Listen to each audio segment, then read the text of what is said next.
Sudah 9 tahun berlalu sejak pemimpin kontroversial Libya, Muammar Gaddafi atau Gaddafi, dijatuhkan dari tahtanya dan kemudian meninggal dunia secara tragis karena dibunuh pemberontak.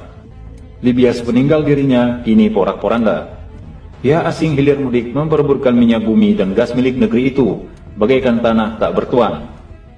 Dunia Barat mencirikannya sebagai pemimpin diktator dan menempatkannya sebagai salah satu musuh besar mereka. Sebaliknya, dunia Islam dan masyarakat Afrika menganggapnya sebagai tokoh yang selalu membela dunia Islam dan negara dunia ketiga.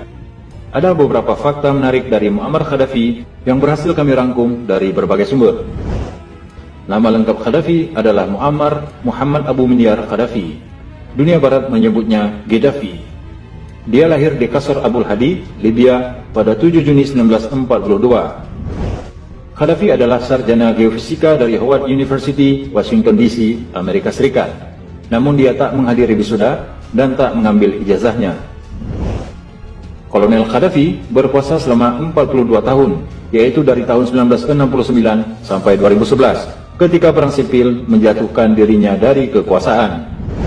Gaddafi tetap menggunakan pangkat kolonel, walaupun sebenarnya sudah berhak menyandang pangkat setingkat mayor jenderal. Pangkat kolonel adalah kenangan baginya ketika meraih tahta sebagai pemimpin Libya. Gaddafi memimpin Libya melalui jalan kudeta terhadap Raja Idris yang dianggapnya terlalu pro-barat. Dia mempunyai buku filsafat politik karyanya sendiri yang dikenal dengan Buku Hijau Gaddafi. Buku ini diterbitkan pada tahun 1975 untuk dibaca oleh seluruh penduduk Libya dan masuk dalam kurikulum pendidikan. Muammar Gaddafi mempunyai 2 orang istri dan 8 anak. 7 diantaranya adalah laki-laki.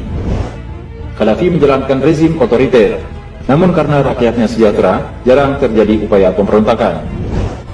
Gaddafi jarang tidur di istana, dia lebih suka tidur di tenda. Hal ini pernah merepotkan warga New York ketika dia datang ke sana. Muammar Gaddafi selalu dikawal oleh pengawal perempuan dari Ukraina dan sejumlah polisi. Pengawal terdekatnya adalah wanita bernama Galina Kolodnitska. Gaddafi membebaskan biaya pendidikan dan kesehatan bagi warga Libya. Bagi warga Libya yang ingin bersekolah ke luar negeri, maka semua biaya akan ditanggung oleh pemerintah.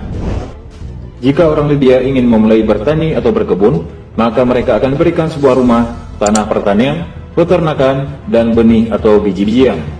Semuanya diberikan secara gratis. Gaddafi membebaskan biaya persalinan, bahkan memberikan tunjangan bagi ibu dan bayi. Listrik di Libya gratis, bahan bakar minyak sangat murah. Di era pemerintahan Gaddafi, tidak ada seorang pun di Libya yang menjadi pengemis dan gelandangan, karena semuanya mendapatkan rumah. Ketika warga Libya melangsungkan pernikahan, maka pasangan pengantin akan mendapat sebuah apartemen atau rumah gratis dari pemerintah. Libya adalah negara yang tidak mempunyai hutang.